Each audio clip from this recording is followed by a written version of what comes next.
Hello, everyone. We are here for the second week of our short stories for the Edgar Allan Poe read-along. So that means we read, let me get the table of contents out here. We read Lionizing-Shadow, A Parable, Silence, A Fable, Berenice, Morella, King Pest, Mystification, Ligeia, and How to Write a Blackwood Article. And if my lovely, lovely co-host, Cachet, would like to introduce herself. Hey everybody, I'm Cachet. My channel is Shay with the Hobbies. I be writing, I be reading, I be creating. If that is something you're interested in, definitely mosey on over and hit that subscribe button and notification bell. But remember, I, like all my content, is black with a big B. So you are forewarned. I love it with the big B. I love it. I love it. I love it. I love it. All right, I'm just getting to the place where we're actually at in the book so we can see how far we've come. Okay. Yeah, we're in there. We're almost to 300 pages. Yeah, right here. This is where we're at. And that is a lot. Yeah, reading the short stories, we're really getting through some pages there for sure. Comparatively speaking. Yeah. I'm like, there we go. Yeah, so it's on 285, 83 for me. Yeah. Yeah. The How to Write a Blackwood Article ends 283 for me. Yep. Mm-hmm. That's even crazy. Not only are they in the same order, but the exact same page numbers too. That's crazy. The only thing that's different is the cover. Literally. Yeah, I don't have the dust jacket. I have it like on the actual hardback. Yeah, because I don't think there's a dust. So this is all that. Okay. There's nothing on the thing. It's just the jacket. Okay. Cool. Okay. So last week, we have Cool Gamer. Hello, Cool Gamer. How are you? Hey, Cool Gamer. I just want to say you have been showing out with the support lately. I feel like I see you one of the first comments every stream, and I just want to say thank you because that's so dope of you. For real. So I just wanted to say that. I hope you had a great day too. Seriously, every stream, one of my streams. Right, yours, Breeze, like everybody's. I'm just like, come on, out here supporting. We appreciate it. There every single time. Cool Gamer and Pat. Those are the two. I know. I'm waiting for Pat to chime in. I'm like, I know, right? Gotta be here. maybe this is the one time she's getting some rest. Yeah, I know. It seems like y'all never sleep because we do live streams like every day. It seems all hours of the day and night. Right, so like, but y'all there all of every single one. You guys get some sleep sometime. And it's funny because like we even miss each other's lives. So for us to miss them and y'all not is the dope part.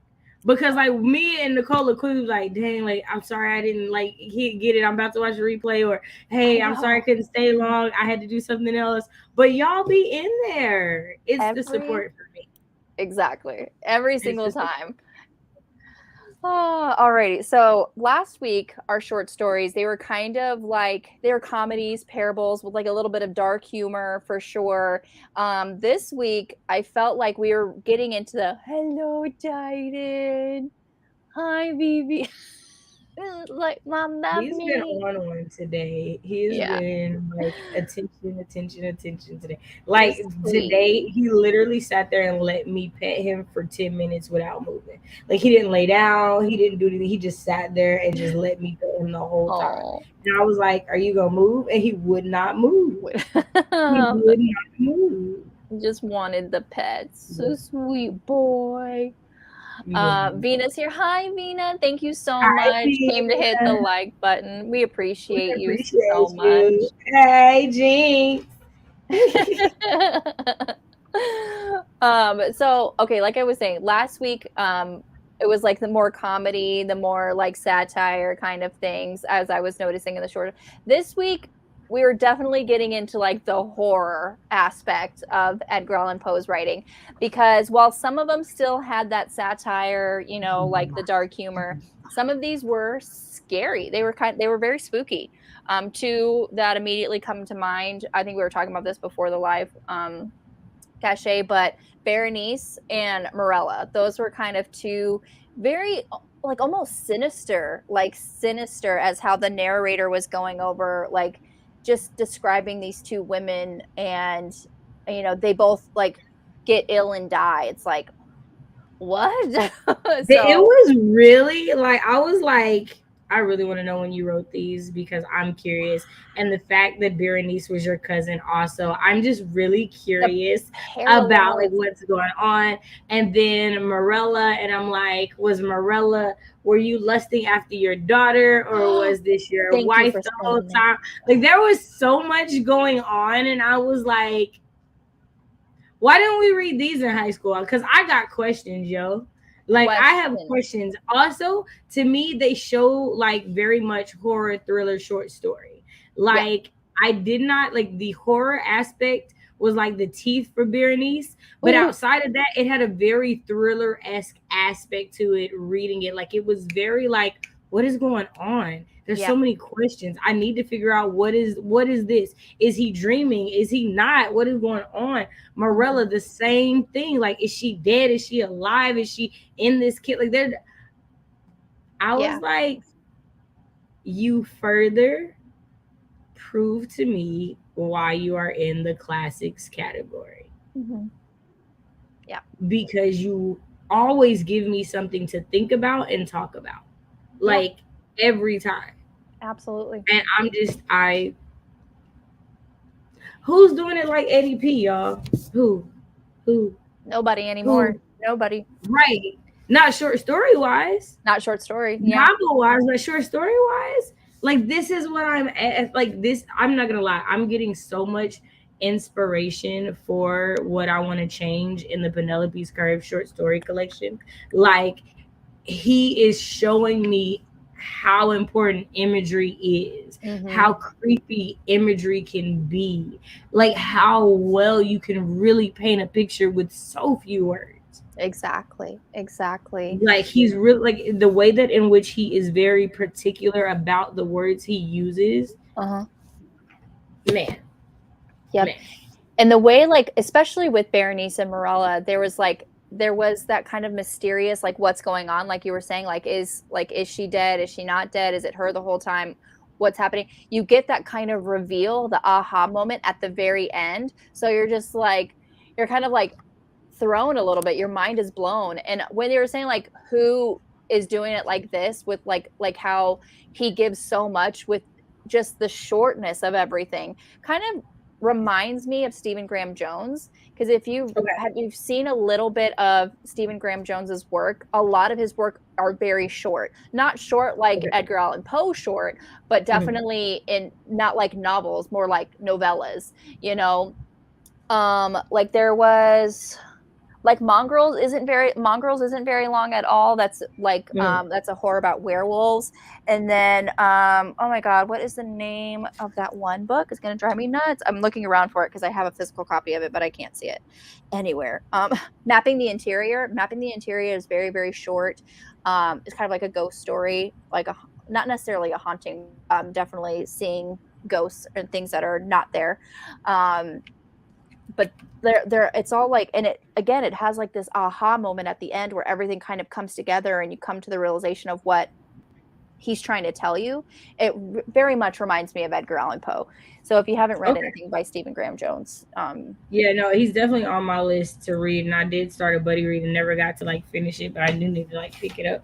But yeah, no, mhm, he's definitely on my list to read because and even more so now that you say that, because like man, like even with Shadow, the way Shadow ended, I yes, loved the way that it's like it was horrifying because it was all these voices that you knew, yes, not just random voices, but voices that sound familiar, uh-huh, voices of people you lost, voices of people you knew. mhm, I just was like, I really, really love that. yep. I really, really love that, because you have this moment in which these people are trying to be brave and trying to be, I'm not afraid of this shadow, and Right. realizing the shadow is so much more than what they think it is. Mm-hmm. And that initial, oh, I didn't count up the cost. I am frightened Mm-hmm. now. Yeah.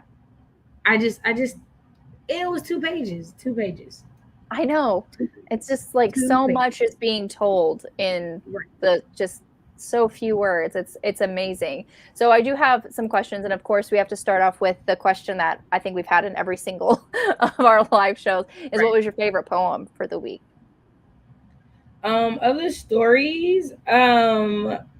So here's the thing. I like Berenice and Morella for two different reasons. Mm-hmm. Um, but I really like them both, and they both like irritated me at both too. I was like, bro, Yeah. we talking about your cousin and your daughter like this? Like, I am not okay. But like the twist of it, and then like it, like the whole time that I'm like, is he the dead one? Mm-hmm. Yeah.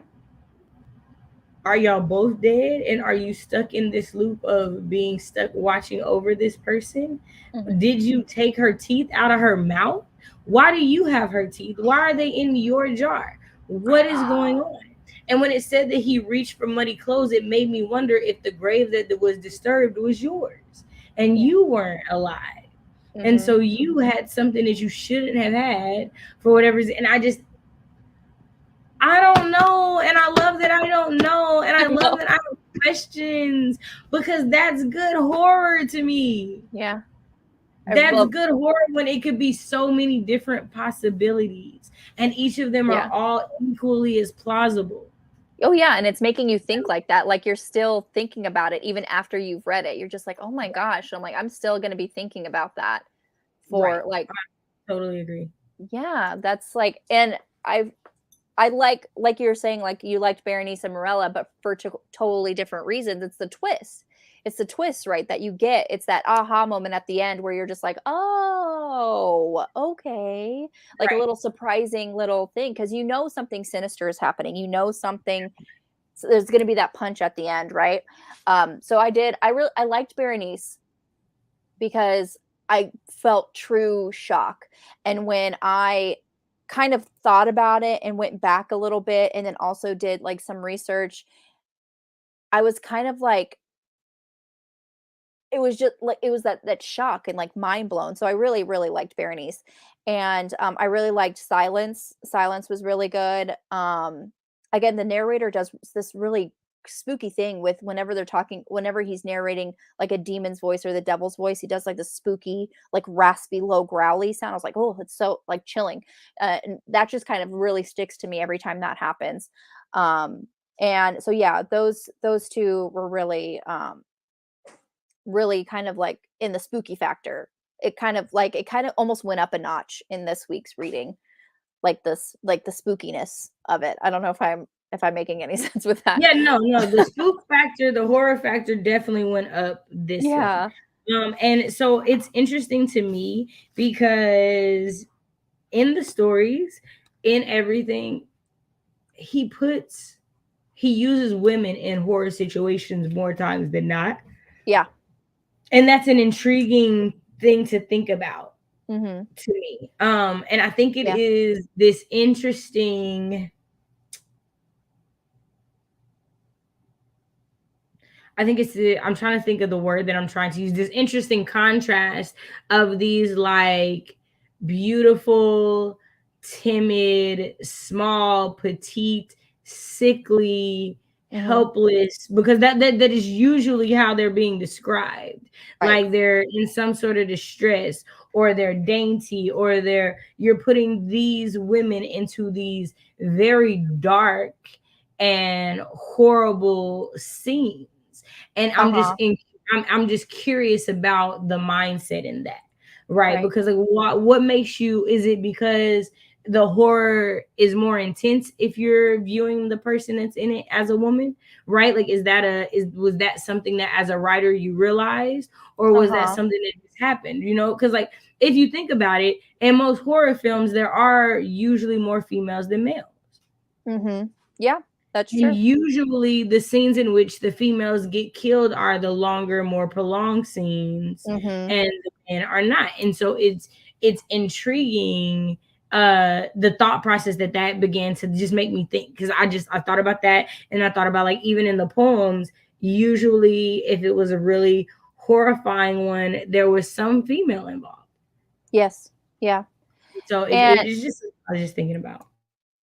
I think like you're onto something there where it's just like it's because like just for like the female characters, there's that preconceived notion in your head that, they're the quote unquote fairer sex, so when something appalling or something happens like that to a female character, it's more shocking to the reader.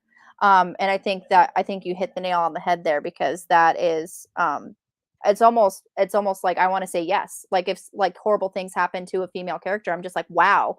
Like would I feel the same way if it happened to a male character?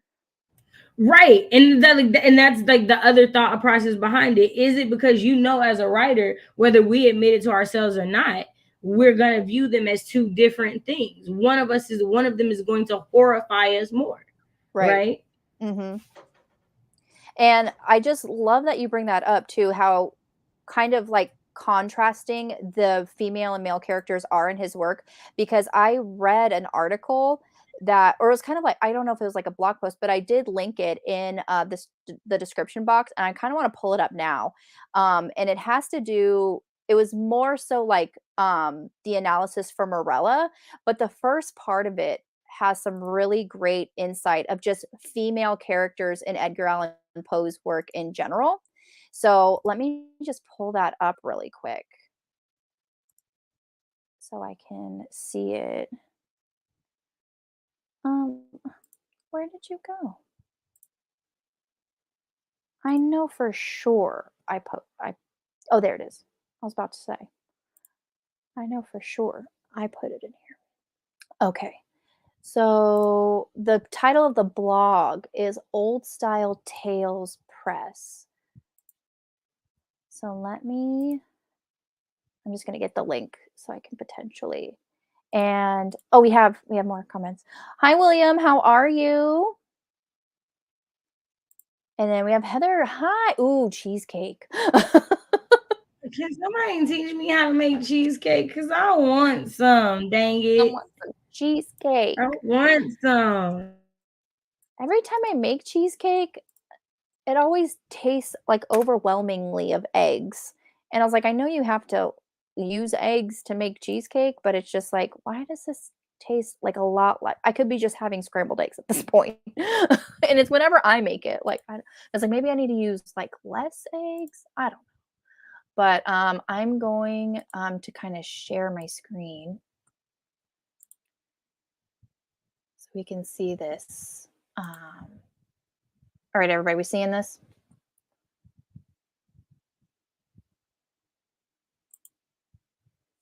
Heather says, I'm trying a new one. I'm making the crust out of cinnamon rolls. That sounds like really good. Heather, how much do you gotta like me to want to send me some? Send me a Because, like, cheesecake. whatever level of like that we need to get me to, can I, like, what are the steps I would need to? Because I ain't never had that, I've and I just never. feel like I would love to be blessed with that. How close do we Love need it. to be for that to be a thing? Let me know. Hearts, hearts, hearts. Because that sounds delicious. No lie, it sounds That sounds delicious. so good. You can always make a no-bake cheesecake. It doesn't have eggs. That's true. That's true. All right, so I'm gonna take this question down here for just a second so we can see this article here. But yeah, the classic horror blog, Old Style Tales Press. Okay, so I ran into this when I was doing some research for Morella, and I just like this. I like the whole article, but I don't know if I'm going to read the whole thing, but it says the women of Poe's tales are often polar opposites from the men who adore them, like Berenice, the extroverted sensualist who is mutilated by Eugenius, the reclusive intellectual.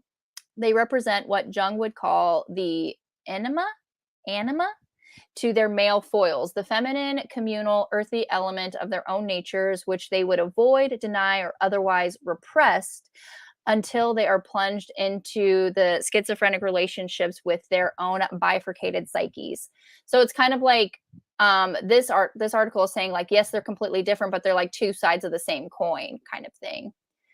So like a night These and day thing. Like right, there, right, you still need both of them to have a full day, right? Like I get what right. you're saying. I get that.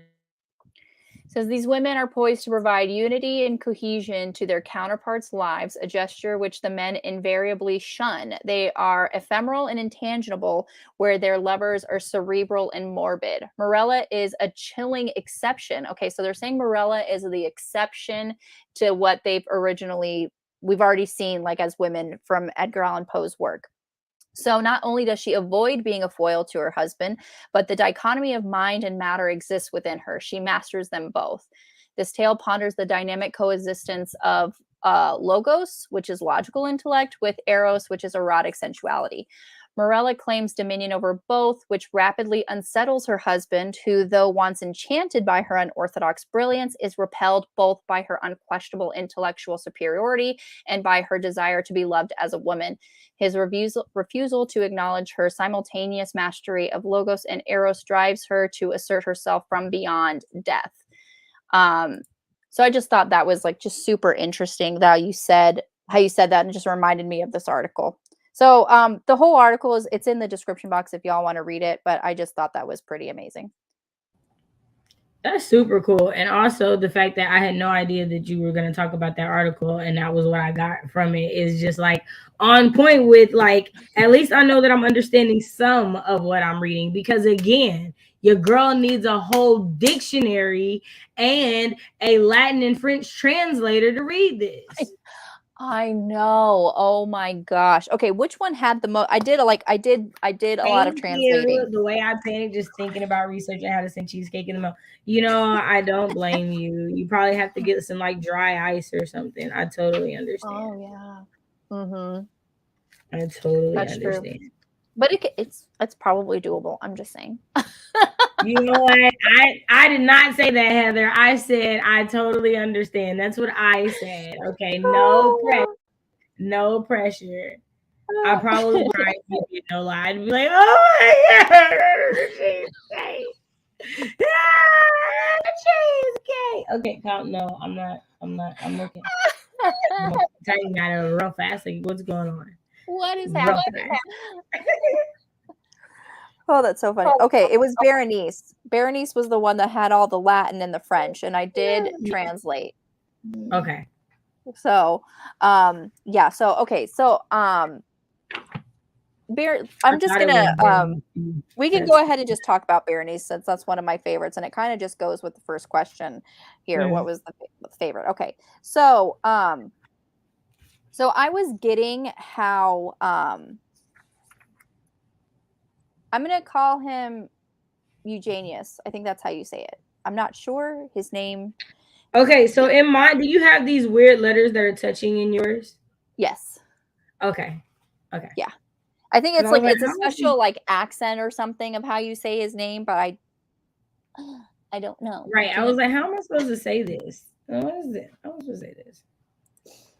So I miss at least half of that because I was running the mixer. She would just be really excited if you did send her a cheesecake. She'd be super excited. Right. Okay, so Eugenius is he has what's called, I have it written down here somewhere. Hold on. Monomania, which is the hyper fixation on one thing. And so like that's like he is almost kind of like an unreliable narrator once you find out that he kind of drifts in and out of consciousness. And there are some points in the story where he's like, after like I come back to awareness, or like you can say like he's missing points in time. So it's like he just doesn't have any kind of recollection or memory of what happened. So definitely makes him an unreliable narrator. And his monomania, fixating on something, like it becomes Berenice after they get married. And it's like he keeps describing her physical appearance. It's almost like he's looking at an object rather than the woman that he married. And so it's like he's just so enthralled with her beauty and her physical appearance. That's the one thing that he's fixating on. So when she has these health issues, almost goes into like these trances. I'm thinking like seizures. I think they said like epilepsy at one point in the story as well. So the Um, interesting part is that I was like, is he sure he's not the one having seizures? Because like in the way in which that I have seizures, mine are like daydreaming. So it looks mhm, like I'm off into space and I lose track of time. Like I don't know what's going on around me. And I was just like, mhm. it definitely sounds like you do that.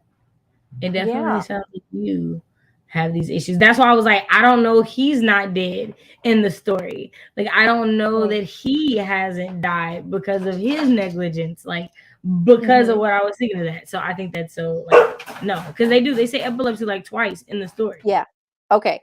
So, yeah, so it's like she's having, and like her physical appearance after like not being treated from this, it just really starts to deteriorate to the fact where it was kind of like he was almost disgusted with her appearance just because he hyper fixated on her beauty like so much. And so what like there like especially after the fact that she quote unquote dies.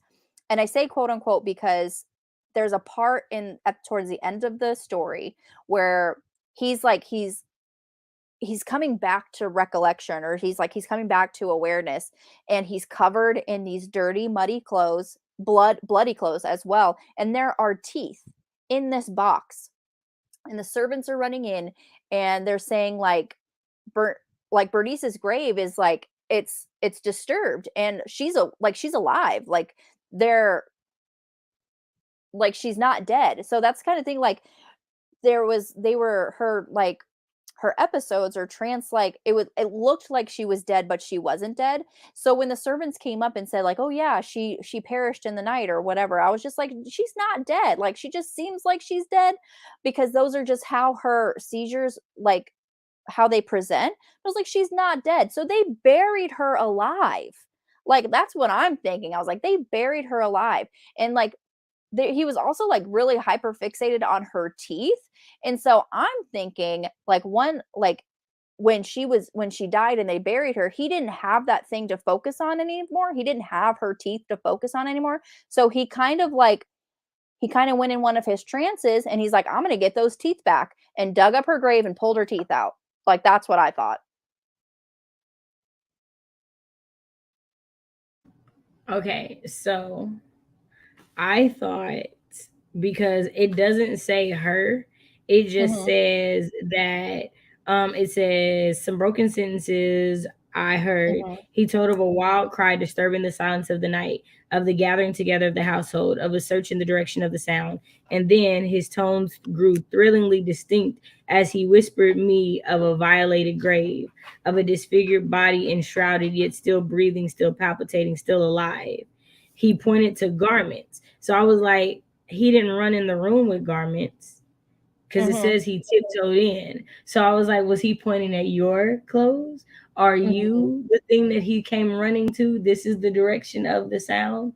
Mhm. You, in this moment where you just said that what you perused, put your hairs on in right before that, like seeing Mhm. those words, which I don't know what those words are Yeah. right above that make you do that. So there's that. And Mhm. then it says, I spoke not, and he took me gently by the hand.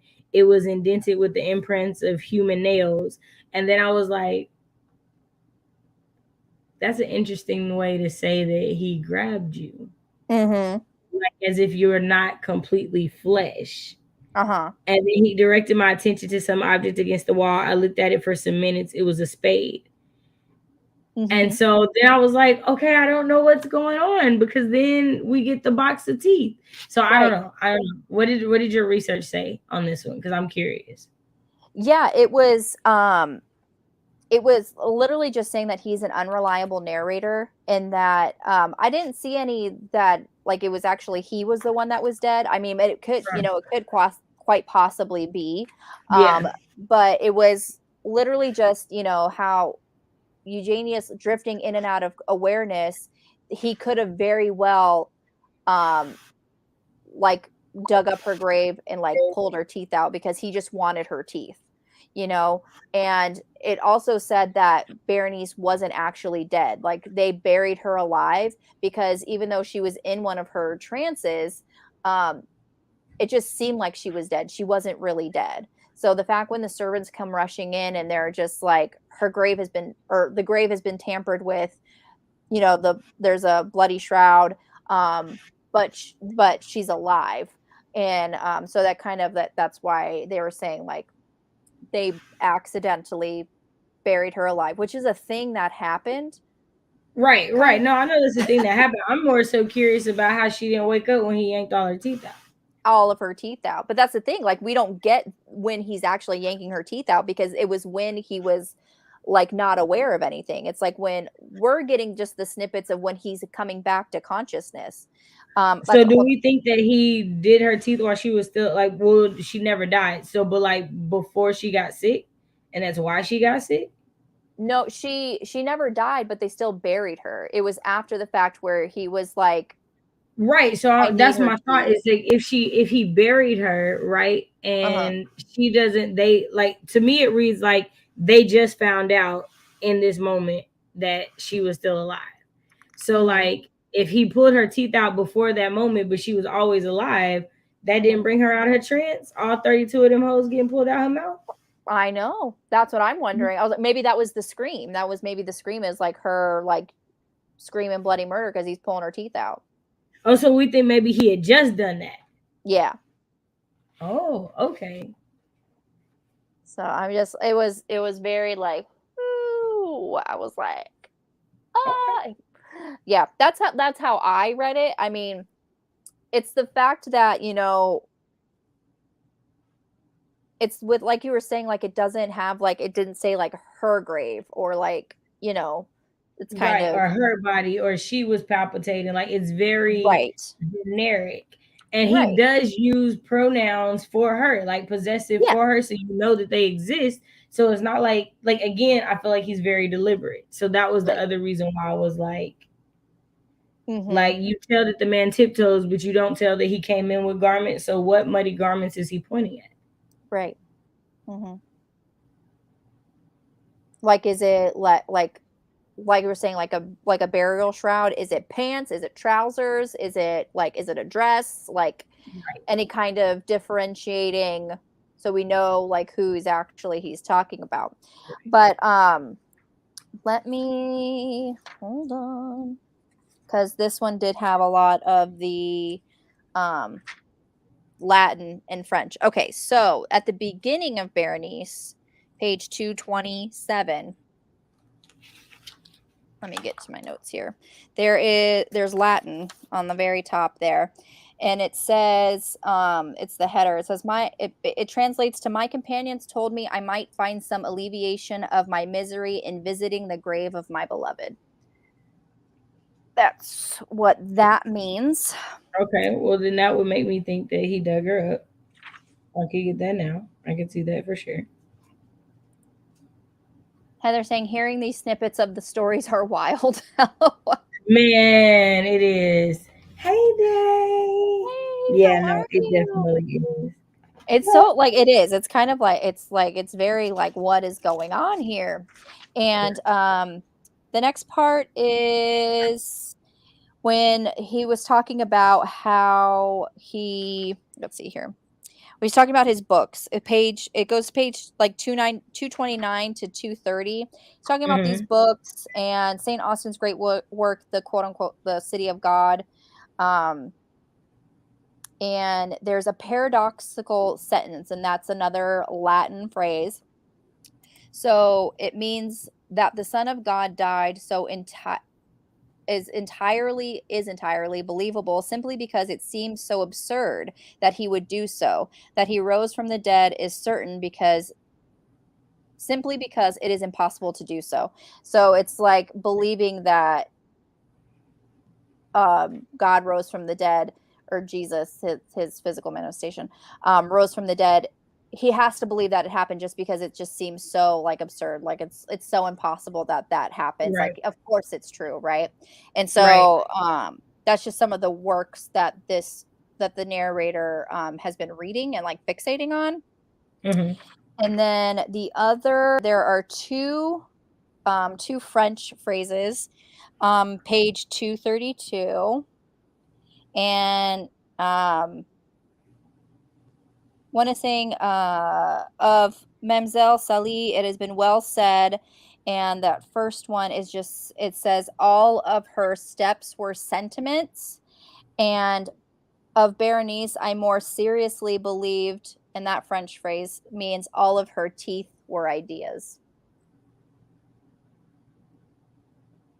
All of her teeth were ideas.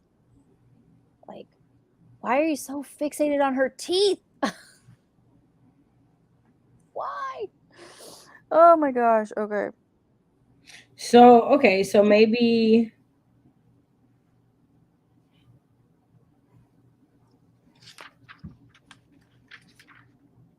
okay, so maybe like the teeth were the only thing that was still perfect, and that's why he wanted it. Yeah. Mm-hmm. Yeah. Okay. Yeah, I think so. And the Latin phrase at the end, at the very end, um, it's the same phrase that was in the header. So he's coming aware again, and he sees on the table there near burned a lamp, near it lay a little box. There was also open pages of a book, to a sentence underscored, so he underlined it. The words were the singular but simple ones of the poet, and it was the same as the header. So it's my companions told me I might find some alleviation of my misery in visiting the grave of my beloved. So I'm thinking like he thinks his misery is the fact that he can't, like, he hyper fixated on her teeth, right? That was his monomania. He was really like, that was the one thing that he was obsessing over. And so Hmm. like the fact that she had quote unquote died and they buried her, he didn't have access to that anymore. He didn't quite move on and couldn't fixate on anything else. So he's like, I have to get those teeth back. So he's like listening to his companions. They had said, like, to alleviate my misery, I have to go visit the grave of my beloved. He took it one step further, dug her up, and pulled her teeth out. So I'm gonna say he took it several steps further because I feel like that's a lot. That's a lot. A Like you leap. had to dig, you had to That's a open the casket, you had to pull the teeth, you had to close the casket, bury it back, or do uh-huh. something similar. Walk to the house, put them in a box. It's a lot, bruh. It's a That's a lot of lot. steps. It's a That's a lot. lot of steps. They just said go to the grave and say what's up. You did a lot more than that. Yeah. Just I'm the still just trying to how she didn't wake up. and I'm just looking at this last part here, and it's really getting to me how Edgar Allan Poe uses, I found myself sitting in the library and again sitting there alone. It seemed that I had newly awakened from a confused and exciting dream. Okay, so that's one person. Um the he, it's like it says, there came a light tap at the library door, and pale as the tenant of a tomb, a menial entered upon tiptoe. Is he talking about a servant coming in? Yeah, because that's what I was Okay. thinking. A menial servant. Yeah, yeah. Yes. Okay. And said his looks were wild with terror, and he spoke to me in a voice tremulous, husky, and very low. What said he? Some broken sentences I heard. He told of a wild cry disturbing the silence of the night. Okay. So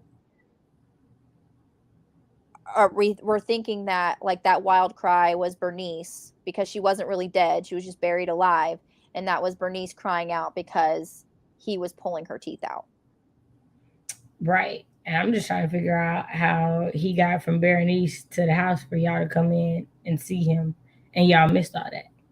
Right, like, you didn't go searching in the night for this scream Well, it because said 30. household together. It said it gathered the household together, and he's part of the household. So, like, how was he not there? Right. Like, in the time, like, you heard a scream, and he still has to pull out 32 teeth. Right. So, I would think that takes some time.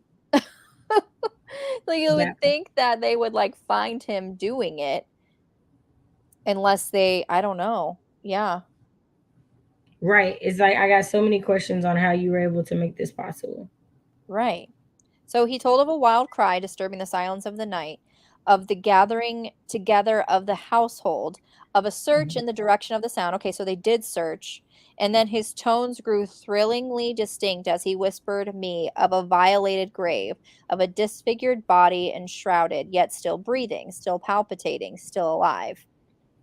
Yeah, so there's no use of like it's if it's her grave, if it's Berenice's grave, if it's her body, is that he pointed to garments. They were muddy and clotted with gore. I spoke not, and he took me gently by the hand. It was indented with the impress of human nails. So is he saying that as the servant took his hand, there were indents, like somewhat like maybe Bernice was like fighting him off or trying to hold him or push him away, and there were the indents of nail marks there, and that was on his hand, or is it saying like the servant? See, I wasn't sure, but now that you Okay. say that, so was she fighting you, or was that? I thought it was the servant's hand. Yeah. Like I thought, because that's what made me think he was dead, and that like his skin held the impress. Oh, Uh, okay. was Yeah, what yeah, I yeah. thought, but like I don't know. I don't know. I don't know what's I don't going know. on. It's I don't two know. very, very possible things. You know Right. what I mean? Especially knowing how Edgar writes. Like, Yeah. yes. Hi, Chloe. Hey. Only read Poe for school. Good to see Yeah. you. Yeah. All Thank right. you so much for coming. Appreciate you. So, yeah. So I'm thinking if it goes along the lines of he dug up Berenice to pull her teeth and she came awake because she wasn't really dead. That was the scream, the wild cry. And then also if it's like there's like nail marks on his hands from her trying to fight him off, that makes Mhm. kind of sense. And then it's like he directed my attention to some object against the wall. It was a spade, so that's what he used to dig up the grave. And then yeah, and all of her teeth were there. Yikes. That's I mean, that's I'm just that's wild. That's wild. How like you have like these bouts of where you just totally don't remember and you lose time and that whole thing happened where like you totally dug up someone's grave and pulled their teeth out. Right. That's It's wild. insane. It's That's a wild. lot. It's a Whoo! lot. Woo! Woo! But yeah, Right. after that, I kind of had to like just sit for a minute. Yeah, it's a lot. Just gonna sit for a minute. And I'm like, wow, wow. And um Morella's another one that I was just like, wow, because you said that it was kind of like he was looking at his daughter the way that he was looking at his wife. And I was like, yeah, I read it the exact same way and it made me feel kind of icky. You know, I felt really icky. And it felt like so I felt icky, but I respected the fact that like it was like he knew that he wasn't supposed to have these feelings. Like it Right. wasn't like I have these feelings and it's okay. He's like, no, something is wrong. I'm looking Mhm. at her like I would look at my wife. I don't need to look at her like I would look at my wife. But she Right. looks like my wife. She reminds me of my wife. And like in the beginning, it feels icky until you keep reading it. And it's like it's more than you're looking at your daughter inappropriately. Like you really feel like you're looking at this embodiment of your wife. And Mhm. then by the end of the story, it's like, well, you probably were. So there's that. Yeah, because that's kind of what that article in the description box was saying Yeah, Heather. Very, very strange. It was wild. That's kind of what that blog post was saying about how, like, it was the fact that, Morella, she died in childbirth, gave birth to this baby who he didn't even name until she was 10 and going to the baptism, and like it was when he said the name Morella, that's when the child dies, and when he takes her to the tomb where his wife was buried, his wife Morella was buried, his wife wasn't there. I was like, wait, where'd she go? And the fact that I it was, know, but the other thing is, she says like, "I've been waiting," when he says the name. yes, Like, yeah, no, she says, "I am here." Like, I'm that's here. literally what she says, and it's Yeah. like, It's like the wife Morella inhabiting the body of her daughter. It's like right. And she so took then, is over it like, because she was it didn't want to really a die. daughter, or was it just a rebirth? And then, if it's a rebirth, is Oh. that something that she just does? Yeah, because she it's like just like a different, not quite human, maybe like a Right, and paranormal he aspect. talks about like how superior she is, and how like he tried to like learn the things she learned and understand the things she understood, because she just Yeah. knew so much. And it's even saying how when she was on her deathbed and she was dying, he was saying, I am dying, yet shall I live. The days have never been when thou could love me, but her whom in life thou didst abhor, in death thou shalt adore. And she says, I repeat that I am dying, but within me is a pledge of that affection. Um, and it says, when my spirit departs, shall the child live, thy child and mine, Morella's, but thy days shall be days of sorrow, that sorrow which is the most lasting impression. Um, so he's like asking, it's almost like a prophecy, and he's crying out, he's like, Morella, how do you know this? Like, so maybe Right. like she has some like supernatural tendencies, like either witchcraft, or I even saw one article reference like vampire, like she's like some sort of vampiric entity. But yeah, it's just like Okay. if she gave birth to her next, like almost like reincarnation. Right. Or like in how like Lost Girl, how phoenixes come back as or not phoenixes, is it phoenix? Is that what Tamlin. Tamsin was? Tamsin. Was Tamsin was she a phoenix or a Valkyrie? Yes, No, she's a she was a Valkyrie. Valkyrie. Yes. She's a Valkyrie, but she comes back as a child, and like Yes. has to go through the like life cycle all over again. That's what I thought of when that happened, and I was like, that's intriguing. That's an That makes intriguing. sense. That makes sense. Like her her soul, like she just basically gave birth to her next life. That Right. makes sense. Yeah.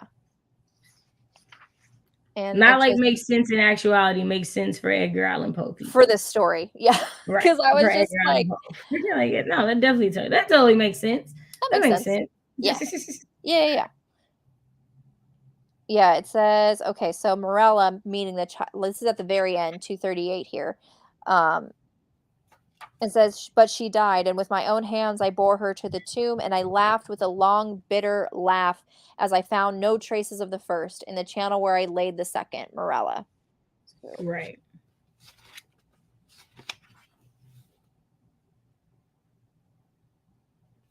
What was the second question?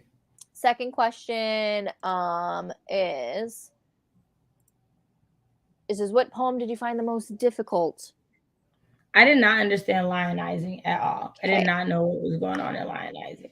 lionizing. Let me, because I do have notes about that one. I had to look up the word lionizing because I feel like I have to look up a lot of words when reading Edgar Allan Poe. That part. So, lionizing means to give a lot of public attention and approval to. So, if you were treating someone like a celebrity, that would be lionizing them. Ah, So, okay.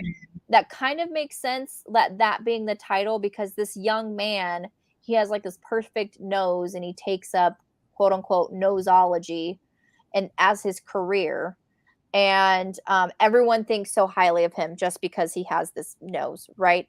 And it says in the story, actually, that his first thing that he did as a baby is he touched his nose, and his mother was like, oh my gosh, he's a genius. And so he just kind of I grew was up. like, the bar is set really low in this place. Yeah, Wherever y'all live, this bar for like is just super low. That's all I'm right. saying.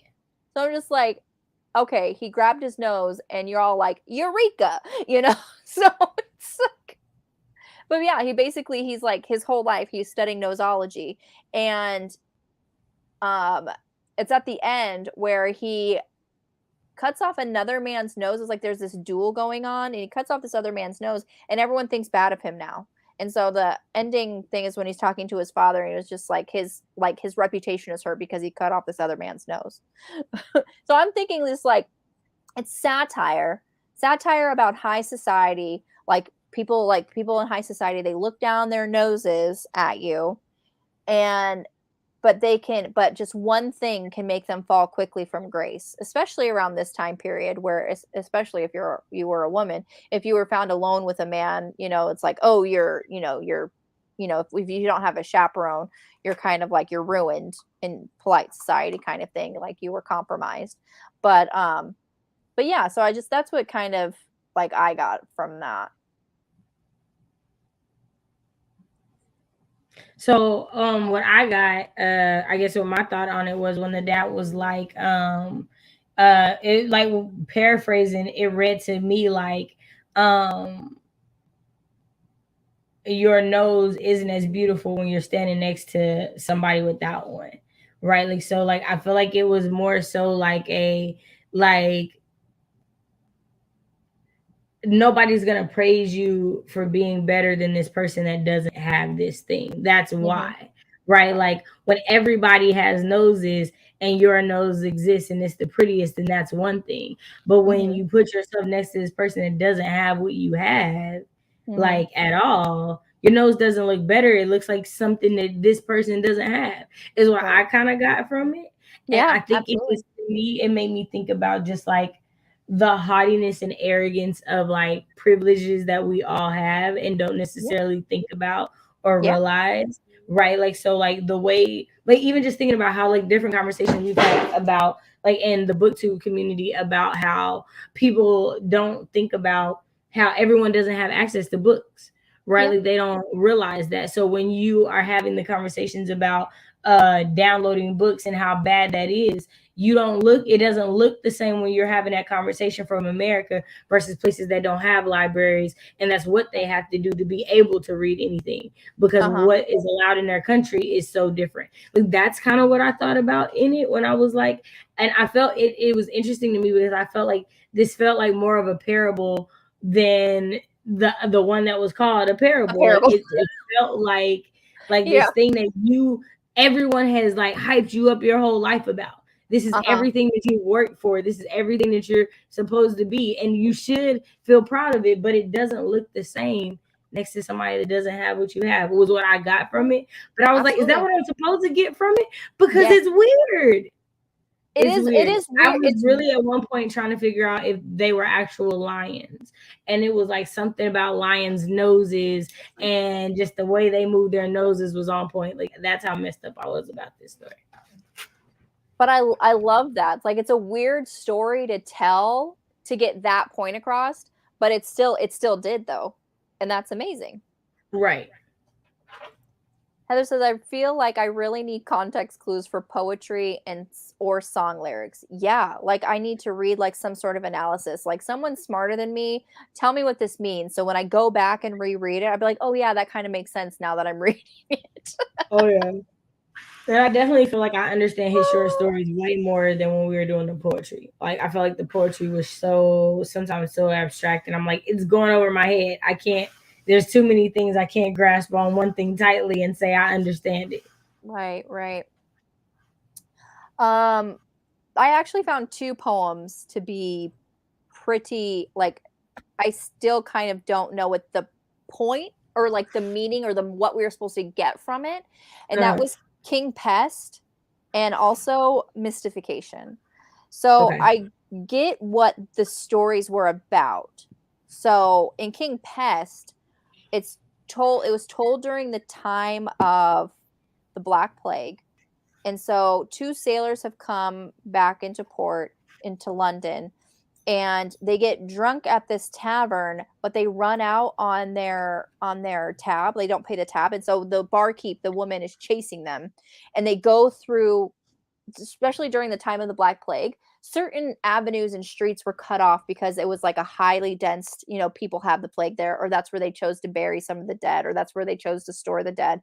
So there were parts of its streets that were cut off because they don't want you to go down there, because obviously the Black Plague was very contagious and they don't want you to be around the dead.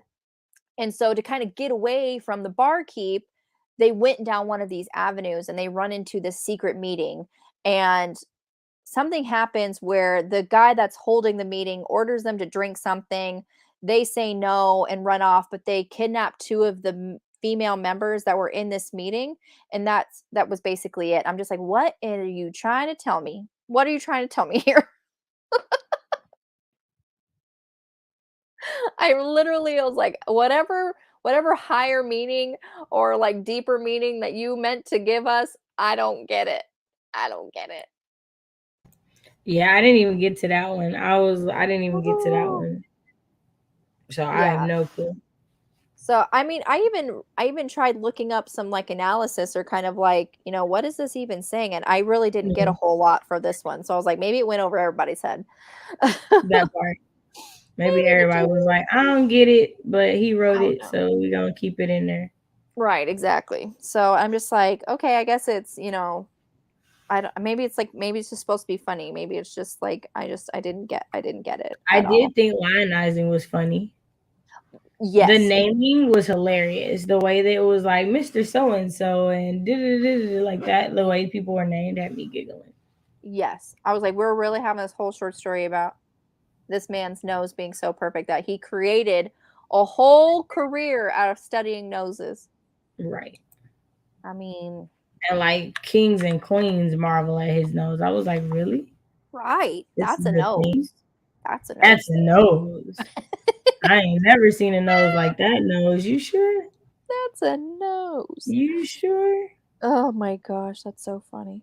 But yeah, so that one really, I still to this day I don't know what the deeper meaning was supposed to be. Let's be right.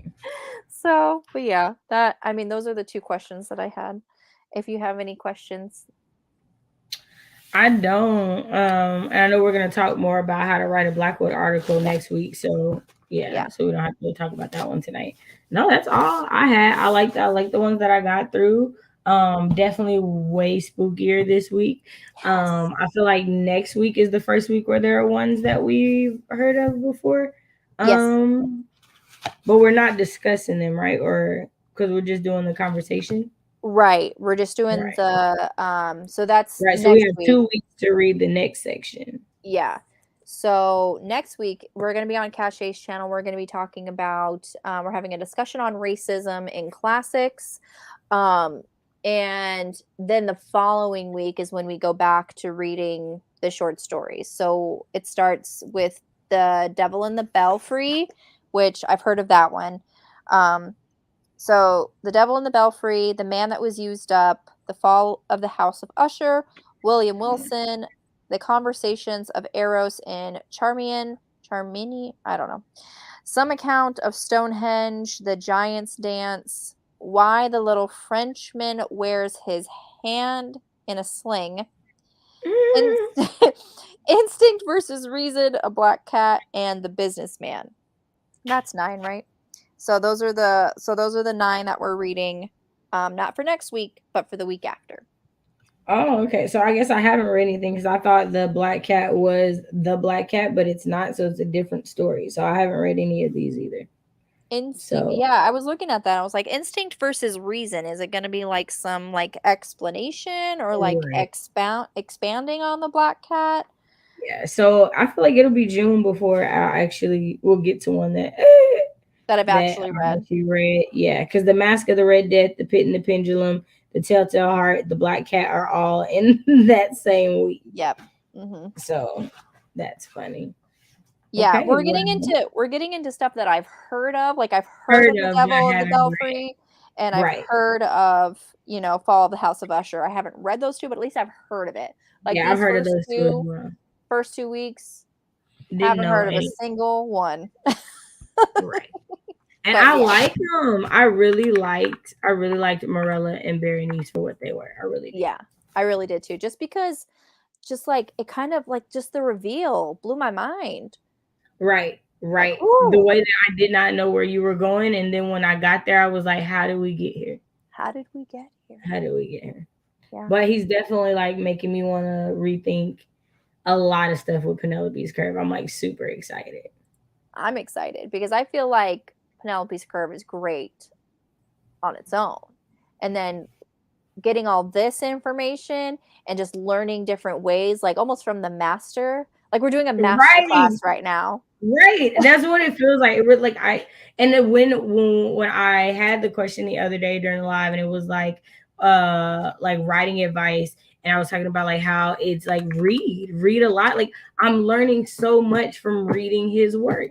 Right? Like Absolutely. it's not just me writing, it's me like taking in how he delivers this story. So like Mhm. I mean, again, obviously we're booktubers with that, we read, but as writers, like I definitely think of the things we have read so far this year that we've like talked about and stuff. I feel like this has definitely taught me so much, comparatively speaking. Like I feel like this is the first time this year that I'm reading and learning and not just reading and enjoying. Which is Right. not to say bad, but I'm like reading, enjoying, and learning, and I'm appreciative of that. Yeah, that's amazing. I love that. All right. Well, if you don't have any questions and we've really, I mean, we've been live for an hour, so I feel like this has been our longest discussion for at least Yeah, for for the short sure. stories. But yeah, so next week we'll see you on Cachet's channel. We're just having that discussion on racism and classics, and then we'll be back with the short stories the week after. But everyone, thank you so much. Everyone that's here now, everyone that's watching the replay. Again, don't forget to follow Cachet. Her links are in the description box for you, and we'll see you next time. Bye.